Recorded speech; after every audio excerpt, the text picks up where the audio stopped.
Olá a todos. O tema da aula de Química Analítica Quantitativa hoje é a gravimetria, que é o tipo de análise quantitativa mais antigo que se conhece. A gravimetria é um método de análise que vai utilizar uma variação de massa e não de volume como um sinal analítico. Ela também pode ser definida como um processo de isolar e pesar um composto definido de um elemento na forma mais pura possível. A gravimetria é conhecida por ser um método absoluto. O que significa isso? Que é um método que não precisa de padrões e nem de calibração. Essa frase foi tirada do Scooby, que é o livro de referência, que eu citei ali na capa do slide. Na primeira página do capítulo de gravimetria, o Scooby diz: se você realizar uma determinação gravimétrica de cloreto no laboratório, poderá estar fazendo uma das medidas mais exatas e precisas da sua vida. Olha que frase impactante. Por que será que a gravimetria é assim? Como eu falei antes, os métodos gravimétricos foram os primeiros métodos quantitativos a serem desenvolvidos.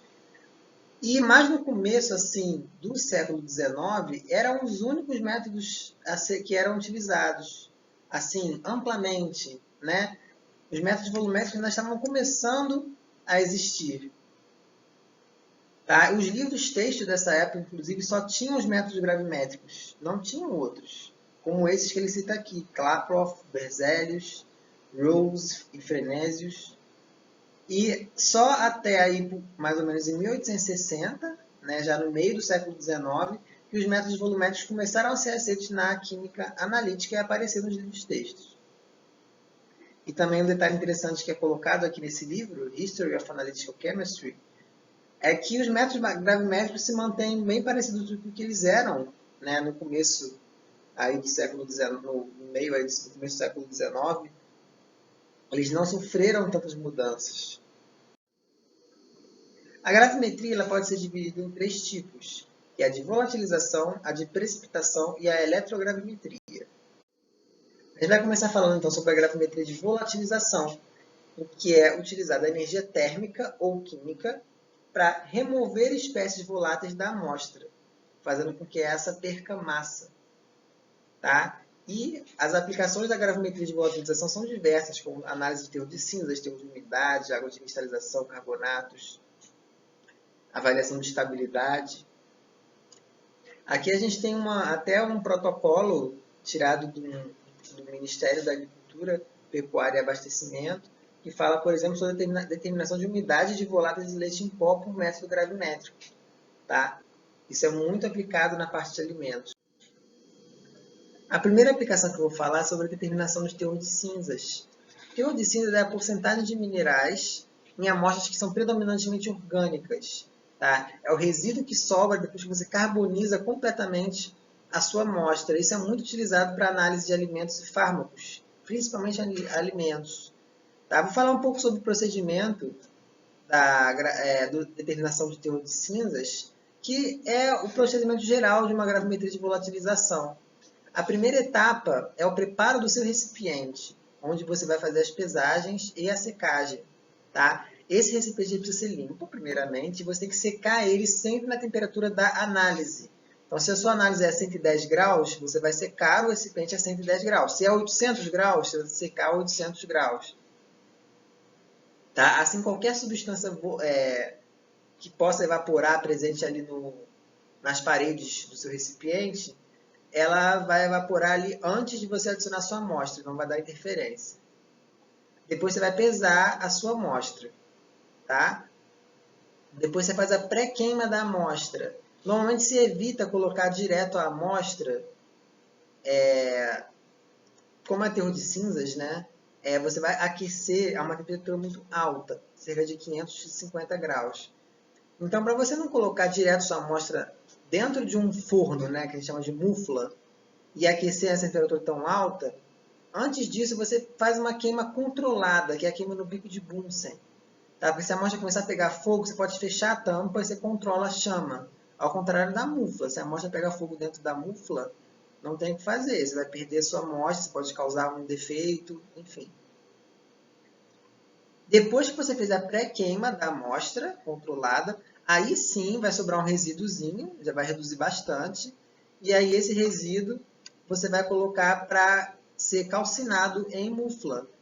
A temperatura vai variar de 450 a 600 graus, se não fica 550, tá? A calcinação, esse termo calcinação é o seguinte, um tratamento térmico aplicado a uma amostra que visa a obtenção de óxido. Então, quando você queima uma temperatura muito alta, as amostras tendem a formar óxidos. Óxidos voláteis, como gás carbônico, ou óxidos fixos, como óxido de sódio, óxido de cálcio, etc. Isso que é calcinação. A última etapa é a pesagem, tá? Você vai pesar as cinzas. Essa é uma foto de um exemplo do resto de cinzas de uma amostra. E aí o que acontece? Você tem que repetir todo esse procedimento até massa constante. Ou seja, você tem que fazer ele, tá? Faz todo o procedimento, depois você faz mais. Você pega essa amostra que você pesou, coloca para queimar de novo. Volta aqui para a etapa 4. Queima, resfria, pesa. Aí você vê se as massas ficaram parecidas, tá? Pelo menos nessa faixa aqui, com essa variação máxima. Se elas ficaram parecidas, ok. A massa ficou constante, parou a análise. Se não, você vai queimar de novo, até ficar constante. Tá? Isso é para garantir que você tenha eliminado tudo que tem que eliminar da amostra. Já o teor de umidade, ele vai ser a porcentagem de água, que a gente chama de água não essencial, que é uma água que não faz parte da estrutura química das substâncias da amostra, uma água dissolvida, por exemplo, vai ser a porcentagem disso numa amostra. E também vai ser útil na análise de alimentos, de fármacos, etc. Tá? Existe sempre uma umidade máxima, porque se tiver muita umidade no seu alimento, por exemplo, você está perdendo valor nutricional, porque está sendo substituído por água. Tá? Você está perdendo também em termos de validade, etc. Olha, o procedimento ele é bem parecido, tá? Limpeza do recipiente, pré-aquecimento, pesagem da amostra, só que não precisa fazer aquele pré-tratamento no pico de Bunsen, porque a determinação de umidade é feita a temperaturas mais baixas, de 110, 130 graus.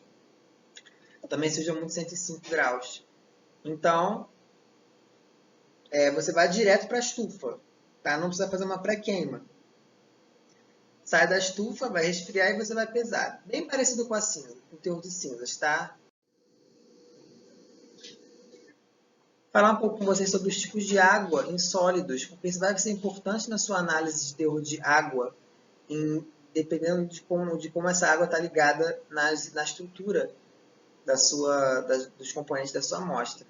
Tá? A gente vai ter dois tipos principais de água, que são as águas essenciais e não essenciais. A água essencial é aquela que está quimicamente ligada, tá? Ela faz parte da estrutura cristalina. Então, por exemplo, uma água de cristalização é uma água essencial, tá? Como é aqui, olha essa amostra da gente aquecendo sulfato cúprico pentaidratado, que é azul, a água sendo liberada ele fica branco, né? Sulfato cúprico anidro é branco. Tá? Então ele libera essas águas de hidratação, mas você precisa de uma temperatura bem alta. Não é mais a 100 graus, porque ela está ligada à estrutura. Então você tem que quebrar essa ligação química. Essa temperatura varia, tá? Não é 400 graus para todos esses compostos, tá? Pode ser mais ou menos. E tem água de constituição, que é obtida pela decomposição térmica da substância. Então, por exemplo, o hidróxido de cálcio, quando você decompõe ele, você aquece, ele libera essa água aqui, que não é uma água aparente como aqui é a nossa água de cristalização. É uma água que está, vamos dizer, mais oculta.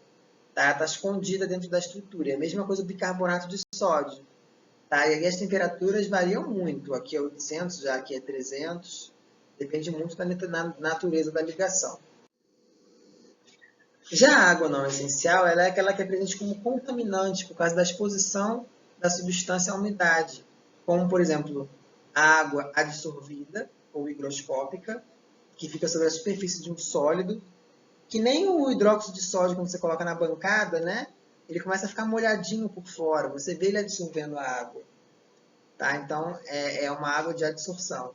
Já a água absorvida é muito comum em biomoléculas.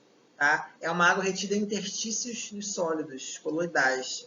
Então, uma proteína ou um polissacarídeo, como o amido, costumam ter altos teores de umidade. Tá? Mas ainda assim, eles têm um aspecto seco, pelo fato da água estar aprisionada, né, em interstícios. E a água ocluída, que é parecida com a absorvida, mas ela fica em cavidades microscópicas de sólidos cristalinos. Essa água pode ser removida a temperaturas mais baixas, que são aquelas que a gente comentou anteriormente. Geralmente, quando você estuda a umidade de uma amostra, você está estudando esse tipo de água. E aí gera uma nova aplicação. A gente pode fazer determinação de água de cristalização em sais hidratados. Tá? E aí segue um procedimento bem parecido com todos que a gente já comentou agora. Mais aplicações. Teor de carbonato ou de gás carbônico. Tá? Quando você calcina um carbonato, ele libera CO2. Tá? E aí você pode determinar quanto de carbonato tem pela liberação de CO2.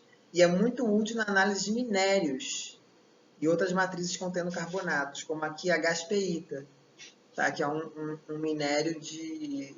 é um carbonato de ferro 2, magnésio e níquel 2. Tá? Você faz a calcinação a 900 graus e libera CO2. E aí, a partir dessa análise, pela quantidade de CO2 liberada, você consegue saber o teor de CO2 no minério, ou o teor de carbonato, da forma que você preferir expressar. Aqui mais um exemplo que é a análise de umidade e cinza em farinhas. Tá? Então, as farinhas têm uma legislação, que é essa aqui, com umidade e cinzas máximo, dependendo do tipo de farinha. Tá? Então, é muito interessante como a gente tem, quando uma fábrica, né, quando libera um produto para consumo, ela tem que atender vários requisitos, como esses aqui. Ó. Se passar, pode ser condenado o produto. Um outro instrumento importante na gravimetria de volatilização é o dessecador. Tá? O dessecador é esse recipiente grande de vidro que contém as suas amostras dentro dos cadinhos ou pesa-filtros para resfriamento ao abrigo da umidade. E aí vai impedir, né, que essa massa aumente por causa da umidade do ar ou por causa de outros contaminantes. Ele funciona através da capacidade de absorver umidade da sílica gel, que é essa estrutura aqui de silício, oxigênio e hidrogênio. Essa sílica consegue absorver a água, né, ali no meio do dessecador. E também, vocês estão vendo que ela é azul, né? Aqui, olha na foto, azul. Porque tem essa sílica gel dopada com cloreto de cobalto 2, que é um indicador de umidade. Como é que funciona? O cloreto de cobalto ele é azul quando está anidro. E quando ele absorve moléculas de água, absorve não. Quando ele adquire essas moléculas de água e coloca na estrutura de cristalina dele, né, quando ele forma o cloreto de cobalto hexaidratado, ele fica rosa, tá? E aí assim a sílica fica com esse aspecto, né? Uma sílica boa para usar, ela está assim, azul, ela está pronta para uso, porque ela está seca. Ela está no auge aí da sua capacidade de absorver água. Conforme você fica usando, aquela sílica fica absorvendo água, e ela vai dando essa água para o cloreto de cobalto, até que ele fica rosa. Então, quando ele está rosa, você vai aquecer para liberar a água e reutilizar a sua sílica. Tá? É um cuidado constante no laboratório você verificar a cor da sílica para ver a hora que você tem que aquecer para poder tirar a água. Outro questionamento é, que tipo de aquecimento a gente usa? A gente usa uma estufa ou uma mufla? Tá? Então, uma estufa, que é aqui à esquerda, é aquela que a gente usa muito para secar vidraria também, né? Então, ela faz aquecimentos mais leves, a cerca de 200 graus Celsius no máximo. Ela é muito boa para análise de umidade, por exemplo. É muito fácil de usar uma estufa, né? Bem simples, ela não é um equipamento caro, mas é mais demorado, justamente por ser uma temperatura branda. Tá? Mas existem as estufas a vácuo.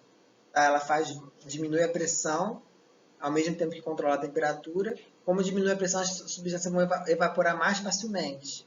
Você consegue secar numa temperatura menor para garantir a estabilidade da sua amostra, ou manter a temperatura e secar em um tempo reduzido.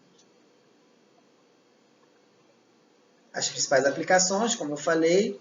E aí, quando você usa a estufa, a gente recomenda que o seu recipiente seja esse aqui, o pesa-filtro. Tá? Com um recipiente de vidro com tampa, que vai aguentar essa temperatura tranquilamente. O que é muito típico de se usar na gravimetria de volatilização. Mas é claro que quando você vai para a mufla, que é um forno mais potente, você não vai botar um recipiente de vidro, porque vai fundir o vidro dentro da mufla. Então, para aquecimentos mais poderosos, você vai usar a mufla. uma temperatura de 200 até 1.400 graus, se for uma mufla especial. Normalmente elas chegam a 1.000. É um método simples, mas com alto custo energético. Tá? Algumas aplicações são análise de cinzas e carbonatos. E aí você vai usar como recipiente, principalmente, o cadinho de porcelana, né? É o mais comum de você utilizar, é o que todo mundo tem, que é muito barato. Já o cadinho de plástico, de níquel, de plástico, não, desculpa, de platina e de níquel já são mais caros, não são muito comuns de você achar. Bom, vamos fazer então um exercício. Então, uma amostra de 2,2218 gramas de cloreto de estrôncio hidratado foi calcinada em a 800 graus Celsius, resultando numa massa final de 1,3211 gramas de sal anhidro. Determine a fórmula do cloreto de estrôncio hidratado. Então, essa é uma questão de água de cristalização. É uma questão típica em que você quer achar a massa molar da substância, tá? E não um teor, uma pureza, uma coisa assim. Então, ela tem esse diferencial. E eu já tenho nos dados do problema quanto de massa tem de reagente, quanto ele tem de produto, né, quanto foi formado. Já tem tudo isso. Ó. Só você ver aqui, ó, do meu sal hidratado, que eu não sei quantas águas de cristalização tem, eu tenho 2,2218 gramas. Do meu sal anhidro eu tenho o quê? O que restou. Então, quando eu aqueci meu sal hidratado, vai sobrar lá dentro do cadinho o sal anhidro, que é o único outro sólido formado como produto.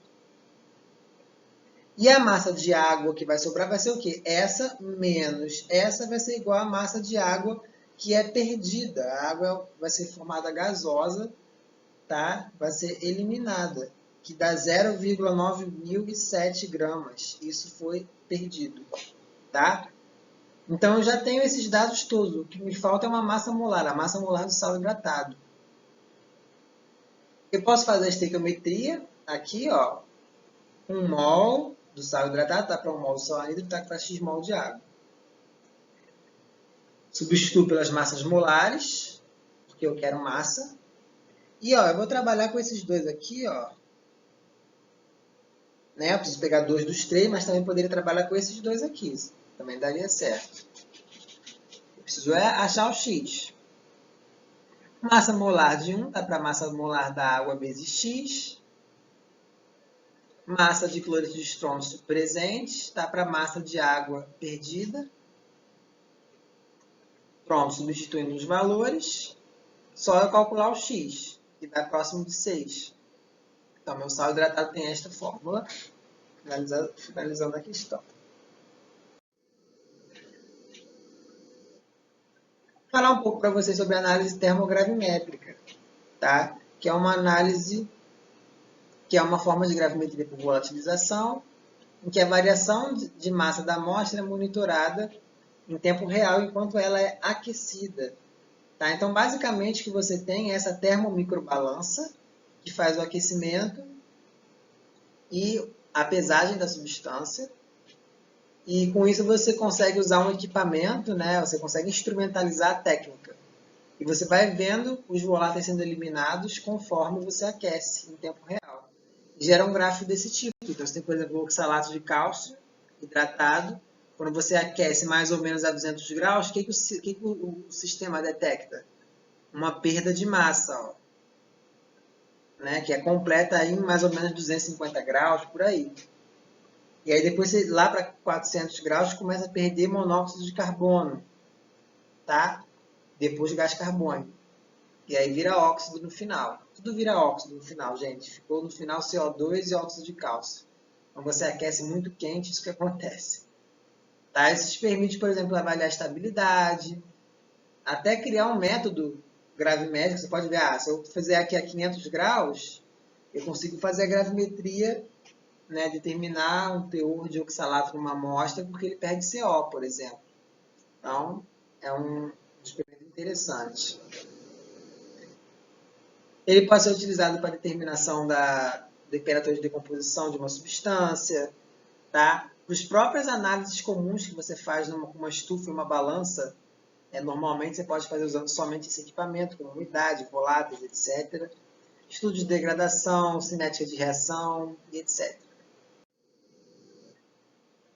Vamos falar ainda da gravimetria de volatilização. Os prós, né, os pontos favoráveis são que é um método absoluto, muito bem conhecido, tem alta precisão, alta exatidão, não requer equipamentos muito sofisticados, né?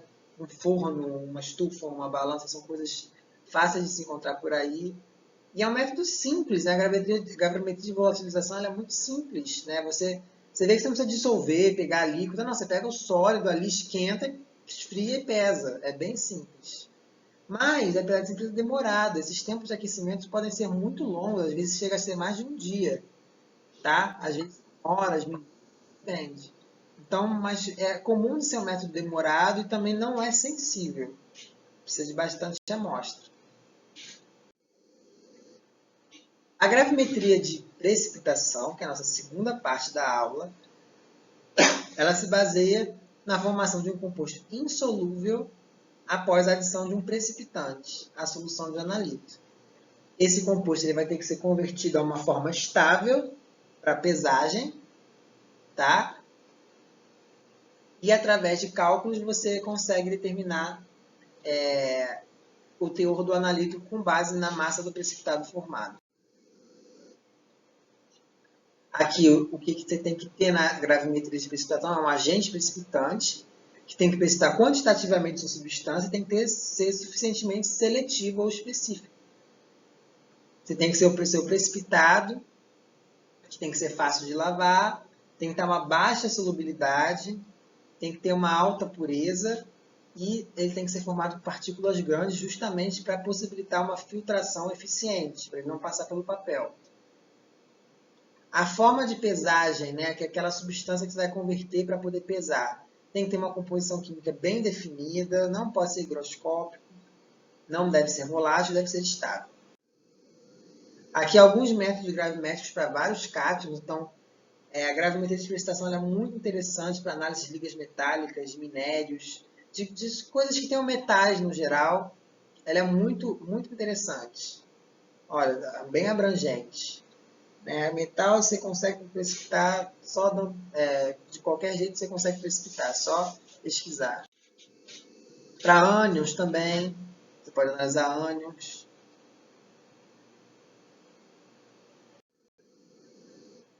Aqui alguns precipitantes específicos, são precipitantes orgânicos, né? Eles se ligam especificamente ao metal, como a dimetilglioxima ao níquel. Mas quais são as etapas da gravimetria de precipitação? Primeira etapa é o preparo do frasco de pesagem, preparo da amostra, que é algo que não tinha na volatilização, que é esse preparo de amostra, precipitação, envelhecimento do precipitado, filtração, lavagem do precipitado, secagem ou calcinação, resfriamento e pesagem e massa constante. Tá? Então você vê que no caso da volatilização você já ia do 1 para o 7, né?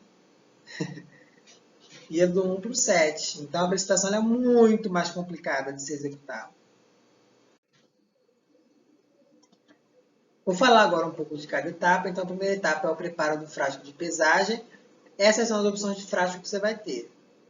É o cadinho filtrante e o cadinho de porcelana. O cadinho filtrante também é chamado de cadinho de Gush ou de cadinho de vidro sinterizado. Aí ele consegue se conectar a um Kitasato, semelhante ao funil Buchner, tá? Sendo apropriado para fazer uma filtração a vácuo, que nem esse desenho aqui. No caso está com um funil de Buchner, mas imagina que é esse cadinho aqui que está encaixado, é só imaginar. Eu não achei um desenho bom para esse cadinho. Então você consegue conectar no sistema de vácuo para fazer essa filtração a vácuo, né, que é mais rápida, se acelera bastante. Você não consegue filtrar nesse cadinho sem ser no vácuo, porque o poro é muito fechado. Então tem que ter vácuo, tá? É meu gato isso, não liga não. Após a precipitação, após a filtração do precipitado, o que vai acontecer? Ele vai ficar assim, ó. Tá vendo a parte de cima do cadinho aqui, ó? Tô vendo por aqui o meu cadinho. Tô vendo por aqui, é a parte de cima. O pozinho do precipitado fica aqui todo retido, ó. Aí o que você faz? Você pega esse cadinho onde você filtrou, coloca ele na estufa para aquecer e secar. E depois pesa. Então você faz tudo no mesmo frasco. Tá? Você filtra, seca e pesa. Tudo nesse cadinho. Mas ele não aguenta altas temperaturas, porque ele é de vidro. O cadinho de porcelana, ele não vai poder ser usado para fazer a filtração. Ele é para secagem e pesagem. Então a filtração vai ter que ser feita calmamente no funil com papel de filtro. Tá? E depois vai pegar o papel de filtro, o precipitado, e colocar dentro do cadinho de porcelana. Mas ele aguenta aí temperaturas altíssimas. Então, para análises que requerem essa temperatura, não tem jeito, vamos de cadinho de porcelana.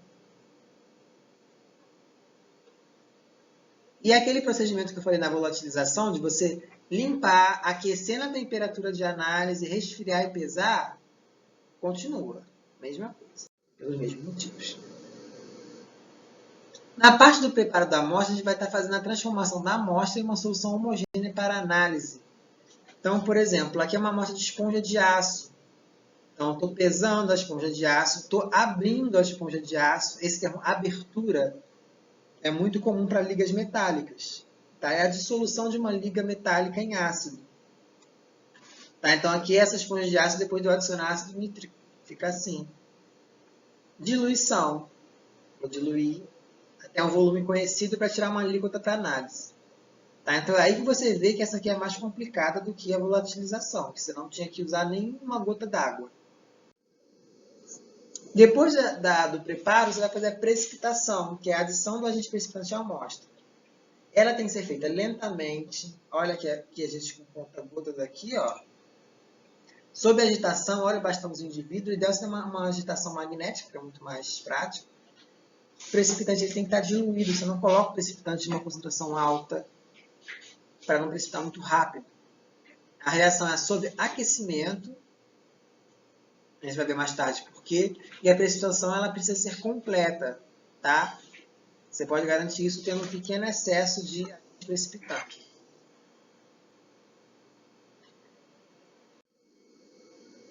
Depois vem o envelhecimento ou digestão do precipitado, tá? Que são algumas transformações que acontecem depois que ele precipita. Então, primeiramente, com o resfriamento, você vai ter o resfriamento, decantação e a precipitação quantitativa do analítico. Então, se faltou alguma coisa para precipitar, ele vai ter o tempo ali para precipitar. Dissolução de impurezas adsorvidas. Então, se algo que precipitou e não era para precipitar, ele vai se dissolver nesse tempo de espera. E a deposição de partículas menores sobre as partículas maiores. Tá? Parece que você está fazendo muita coisa nessa etapa, mas o que você está fazendo basicamente é pegando o seu precipitado e deixando ele quieto no canto. Tá? O envelhecimento ou a digestão é esperar. É colocar ele ali no canto e almoçar e voltar. Isso é o envelhecimento do precipitado e é uma etapa muito importante que melhora muito o resultado da amostra. Tá? Porque você consegue ter um cristal mais puro, por causa da dissolução das impurezas, e maior, que é sempre bom na hora de filtrar. Porque o cristal maior não vai passar pelo papel, que é o terror da gravimetria de precipitação. A quinta etapa é a filtração. Na filtração, a gente vai precisar de um filtro quantitativo, tá? Um papel de filtro quantitativo. O que é um papel de filtro quantitativo? É o que tem um teor de impurezas menor que 0,1%. Tá? Por isso, ele não vai interferir na massa de resíduos quando você faz a calcinação. Você vai usar o papel de filtro e o funil sempre que você escolher o cadinho como seu recipiente. Ou seja, quando você fizer uma análise que precise de temperaturas maiores. Para o cadinho filtrante, é só passar pelo cadinho filtrante mesmo, tá? Então é mais fácil, depois você leva o cadinho para a estufa. Com relação ao papel de filtro, esse é o jeito correto de dobrar o papel. Tá? Você dobra 2 vezes, fica 1/4 do tamanho, você rasga esse ponta. Olha como é que ele tem que ficar. Você tem que rasgar isso aqui. Muita gente não sabe disso. Tá? Não é primordial você rasgar, mas é bom porque você facilita o encaixe do papel no funil. Você não rasga, fica sobrando essa ponta. E aí, isso é ruim porque a filtração fica um pouquinho pior. Quando você rasga, ele fica encaixadinho, forma uma coluna d'água no pescoço do funil, se ele for um funil de qualidade. Tá aqui mostrando, você encaixa o papel, joga água ionizada para grudar e depois faz a filtração. Aqui falando da filtração e da lavagem, né, você vai estar sempre, vou falar primeiro disso, vertendo só o sobrenadante, tá? Então tá aqui o seu precipitado, você tenta verter só o sobrenadante, para você não entupir o papel de cara, tá? E aí o precipitado que fica sobrando aqui, o que você vai fazer? Você vai lavar, você coloca a solução de lavagem, mexe, deixa decantar de novo e passa só o sobrenadante de novo. Você faz 3 vezes isso, aquele precipitado fica limpo. O que é um precipitado limpo? Você tira íons solúveis que estão absorvidos, tipo tem cloreto, por exemplo. Na sua amostra tem cloreto. Cloreto não é o precipitor, o precipitor é um hidróxido férrico, por exemplo. Tá? O cloreto está molhando ali, aquela solução está molhando o precipitado, está cheio de cloreto no precipitado. Então você lava para tirar o cloreto, porque se esse cloreto ficar até a calcinação, ele vai gerar um resíduo sólido, né, na sua amostra, que vai dar uma massa maior do que devia. Tá? Então por isso que é tão importante a lavagem. Tá? Só que se você passa o precipitado direto para o papel de uma vez, você vai ter outro problema, que ele entope. E essa filtração vai demorar 5 horas. Entendeu? Por isso que você tenta fazer dessa forma, passando só o sobrenadante e lavando o precipitado no becker e não dentro do funil. Aí na última lavagem você passa o precipitado todo. Na quarta lavagem suspende o precipitado e passa ele todo para dentro do papel. E eventualmente você vai fazer um teste de confirmação se a lavagem foi bem sucedida. Você pode pegar uma gotinha do filtrado bem no finalzinho, quando estiver acabando de passar tudo, adiciona uma gota de... bom, esse é um teste para cloreto, tá? Esse aqui ele funciona para cloreto. Tá? Então, se eu tenho cloreto na sua amostra, ele vai ser um contaminante. Né? Se tiver limpo, é porque não tem mais cloreto, certo? Então, não tem que formar um precipitado quando eu misturo o filtrado e a nitrato de prata. Tá? Se não precipitar, porque está limpo. Eu lavei o precipitado bem. Se precipitar que nem aqui, é porque eu tenho que lavar mais, até não precipitar mais. Então, existem vários testes desse tipo que podem ser feitos dependendo da amostra, né? Dependendo do que você tem como possível contaminante. Já a lavagem do precipitado, ela serve, como eu falei, para tirar íons solúveis que estejam molhando o precipitado, tirar essa contaminação superficial. E aí, na solução de lavagem, você vai ter que escolher entre usar água ou um eletrólito como solução de lavagem. O que é um eletrólito? Uma solução salina, né? Uma solução de algo que se ionize ou se dissocie, que tenha íons. Tá? Uma solução de ácido nítrico, por exemplo, uma solução de nitrato de amônio, são exemplos de soluções de lavagem boas. Tá? E é importante que esse eletrólito que você vai usar, que ele seja volátil, se você usar um eletrólito. Porque senão, quando você calcinar, ele vai ficar um resíduo de eletrólito. Você não vai usar uma solução de cloreto de sódio, por exemplo. Mas você pode usar, como eu falei, nitrato de amônio, que é um sal volátil a altas temperaturas. E aí tem 2 eventos que podem acontecer, que é a coagulação, que é a união, né, de partículas carregadas, formando partículas maiores, tá? O que é bom, né? Eu preciso que isso aconteça para que meu precipitado não passe pelo papel. E tem o ruim, que é a peptização, que é quando os eletrólitos no meio responsáveis pela coagulação se diluem, tá? E aí o precipitado forma partículas menores, coloidais. Como isso funciona? Então, vou falar um pouquinho da lavagem sem eletrólito primeiro. Aqui eu tenho meu precipitado, por exemplo, a GCl, e esses precipitados têm uma dupla camada iônica em volta deles. No caso do AgCl, ele se organiza dessa forma, ficando com uma carga superficial negativa. E aí o que acontece? Quando 2 partículas negativas se encontram, elas se repelem. Tá? E quando elas se repelem, elas não coagulam. Tá? Eu quero que coagule, eu quero que elas se juntem e fiquem grandes. Isso que é coagular. Só que não vai acontecer. E essas partículas vão ficar pequenas e elas correm o risco de passar pelo papel de filtro. Isso acontece quando você lava com água. Pode acontecer, depende da natureza do precipitado. Alguns não acontecem de jeito nenhum. Outros acontecem muito facilmente. Por isso que você lava com eletrólito. Olha o que o eletrólito faz. Por exemplo, o nitrato de amônio. Ele compensa essa carga do precipitado. Tá? E aí você gera isso aqui. Já não tem mais aquela repulsão de antes. Não está tudo negativo. Então as partículas se juntam.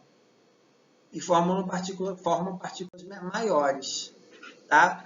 Por isso que a gente sempre recomenda a lavagem com eletrólitos, para formar partículas maiores e favorecer a coagulação. E aí o que você tem depois da lavagem? Se for um cadinho filtrante, você vai ter o cadinho com precipitado retido. Se for num funil, você vai ter o papel de filtro com precipitado retido. Você pega esse papel, dobra e coloca dentro do cadinho, para você fazer a queima. Secagem ou calcinação. Aqui vai para secagem simples, aqui vai para calcinação.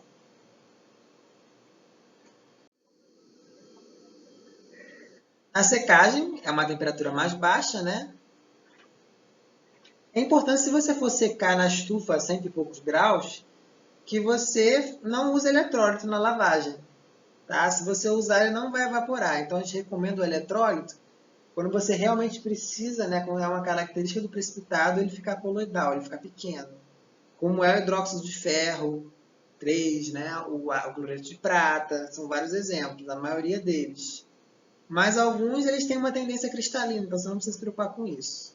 Esses são mais apropriados para essa secagem simples. E ele vai ocorrer apenas a evaporação dos solventes. E é importante que o que você está secando seja estável a essa temperatura de 100 e poucos graus. Na calcinação, você vai ter duas etapas. Você vai ter primeiro aquela pré-queima do papel, que nem a gente fez para determinar cinzas, não fez uma pré-queima da amostra para ela não pegar fogo na mufla? Então, aqui também, não vou tacar aquele papel dentro da mufla porque ele vai pegar fogo, vai projetar a minha amostra para tudo que é lado, não quero. Então, você vai fazer dessa forma, você pré-queima o cadinho com papel de filtro, ele vai virar quase cinza, né? Vai virar umas cinzas mesmo. Depois disso, que você faz a queima controlada, que você pode fechar com uma tampinha se ele estiver pegando fogo, você passa para dentro da mufla, para acabar a queima.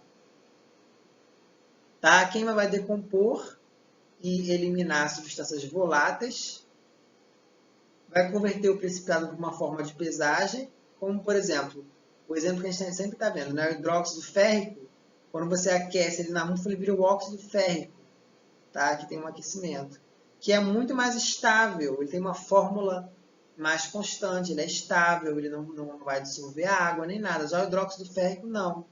Ele não é um bom precipitado para você pesar, porque ele não é tão estável. Né? Então, a gente queima, ele vira óxido, esse é estável, aí eu vou pesar o quê? O óxido férrico. Tá? Então, a parte 1 da gravimetria, em que a ideia era que vocês entendessem melhor como são os procedimentos, as etapas experimentais da gravimetria. Na próxima aula, na parte 2, a gente vai ver mecanismos de precipitação e fator gravimétrico. Até lá!